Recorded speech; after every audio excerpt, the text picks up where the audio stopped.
ஜப்பானில் மிகச்சிறந்த திருடன் ஒருவன் இருந்தான். அவன் திருடுவதில் கை தேர்ந்தவன். அரசரின் கஜானாவில் கூட திருடியிருக்கிறான்.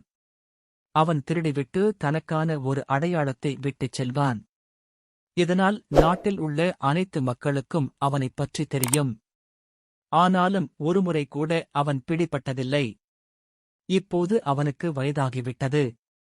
அவரது மகன் தந்தையே, உங்களுக்கு வயதாகிவிட்டதால் இந்த திருடும் கலையை எனக்கு கற்றுத் தாருங்கள் எனக் கேட்டான்.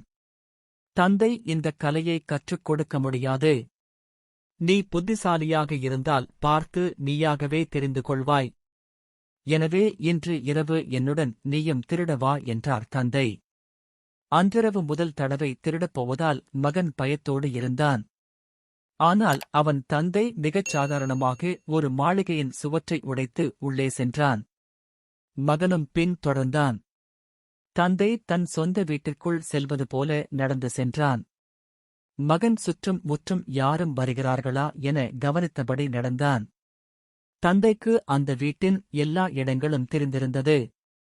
வீட்டின் உள்ளறையில் இருந்த பெரிய அலமாரியை நெருங்கினான். அலமாரியின் கதவை திறந்து மகனை அழைத்து உள்ளே சென்று விலையுயர்ந்த பொருள்கள் இருக்கிறதா என்று பார் என்றான். மகனும் உள்ளே சென்றான். தந்தை கதவை தாழிட்டு திருடன் திருடன் ஓடி வாங்க என கத்தியபடி வந்த ஓட்டை வழியாக தப்பி ஓடிவிட்டான். மகனுக்கு தன்னை சுற்றி என்ன நடக்கிறது என்றே புரியவில்லை.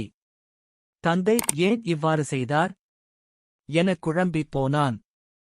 வீட்டில் அனைவரும் முழித்துக் கொண்டனர். அலமாரியின் கதவும் தாழிட்டு உள்ளது. தான் பிடிபடுவது உறுதியாகிவிட்டது. இத்தகைய சூழ்நிலையை அவன் கனவிலும் எதிர்பார்த்ததில்லை. 1 மணி நேரத்திற்குப் பிறகு மகன் வீட்டை வந்தடைந்தான். அவரது தந்தை நன்றாக தூங்கிக் கொண்டிருந்தான். அவன் தந்தையை எழுப்பி, என்ன மடத்தனம் இது என்றான். தந்தை, நீ திரும்பி வந்துவிட்டாய். என்ன நடந்தது என்பதை நீ சொல்லத் தேவையில்லை. இப்போது உனக்கும் இந்த கலை தெரிந்துவிட்டது என்றார். ஆனால் மகனோ என்ன நடந்தது என்பதை சொல்லியே தீர்வது என பிடிவாதமாக இருந்தான். தந்தையும் கேட்கத் தொடங்கினார். நான் அலமாரிக்குள் இருந்தேன். வீட்டிலிருந்த அனைவரும் திருடனை தேட ஆரம்பித்தனர். அந்த வீட்டின் வேலைக்காரி ஒரு விளக்கை கையில் வைத்துக்கொண்டு அலமாரி அருகே வந்ததை சாவி துவாரம் வழியாக பார்த்தேன். அப்போது எனக்கு ஒரு யோசனை தோன்றியது. பூனையைப் போல் கத்தினேன். வேலைக்காரி பூனை அலமாரிக்குள் மாட்டியிருப்பதாக நினைத்து கதவை திறந்தாள். நான் விளக்கை அணைத்து அவளை தள்ளிவிட்டு வெளியே ஓடி வந்தேன். அனைவரும் என்னை பின்தொடர்ந்து துரத்தி வந்தனர். அவர்கள் என்னை பிடிக்கும் அளவு நெருங்கிவிட்டனர். அங்கே ஒரு கிணறு இருந்தது.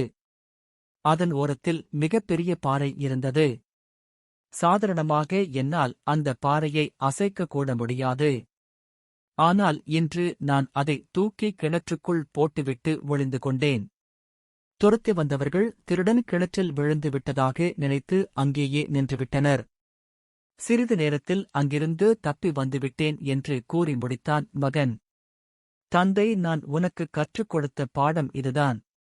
அபாயமான நிலையிலிருந்து நீ தப்பிக்க வேண்டுமானால் உன்னால் சாதாரணமாக இருக்க முடியாது. உனக்குள் இருக்கும் முழு சக்தியும் வெளிப்பட்டுவிடும். இனி நீ உன் விருப்பம் போல் செயல்படலாம் என்றார் தந்தை.